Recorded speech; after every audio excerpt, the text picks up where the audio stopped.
crept into the 8 on the back of a nail-biting victory over the Swans last week, and with the bye in the final round simply need to keep winning. While the Dogs' destiny may be out of their hands, but will be looking to spoil the Bombers' September aspirations. Their skipper drawing first blood. Watson steals it and goals to get his team kick-started. The Bombers with the first two at Etihad before Barry Hall marked in front. No problem there for Barry Hall. The Bombers, though, were able to keep the Dogs at bay with Fletcher at the back and up forward, totally dominating. Last week, Remus, 7 in his last 2 games, and he's on the board here. It's a beauty. The Dogs had few answers to the Bombers and were punished on the scoreboard, with Hurley getting a double. Hurley's on his own here. He kicks into the goal square. Thank you very much.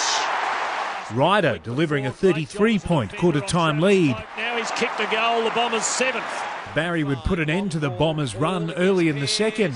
Hall with a subtle nudge out, and he kicks the goal.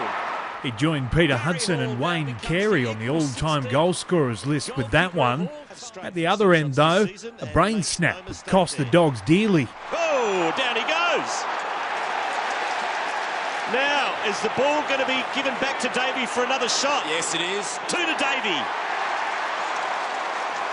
Wood given a spell on the pine to cool off, yet it seemed to spark the Dogs with back-to-back goals. To Howard, he is a left footer. That is a rapier-like kick. It was a more spirited Dogs outfit in the second term, keeping pace with the Bombers. Superb kick. But just as the Dogs crept closer, Essendon exploded away with 4 straight. Crammery, another Essendon goal.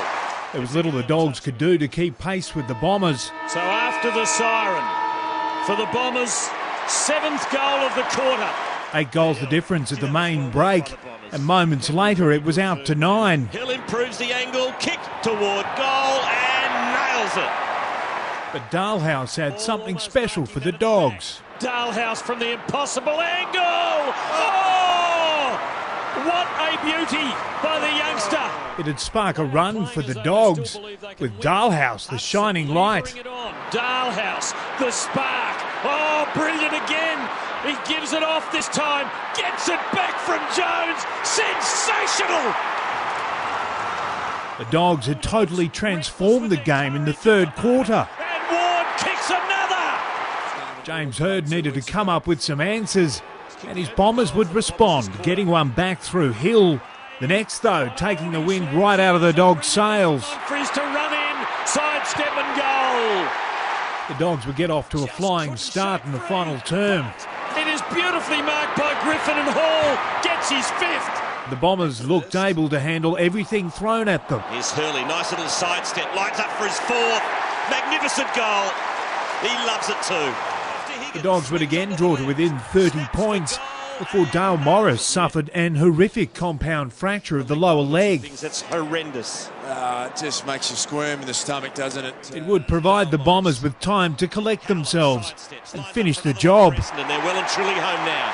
Essendon looking more and more like a finals contender. Davey could kick a 4th. He could, and he does.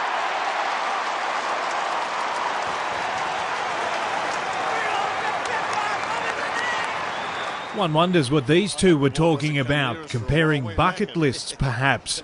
Barry would have to scrap playing finals footy in his retirement year off his list.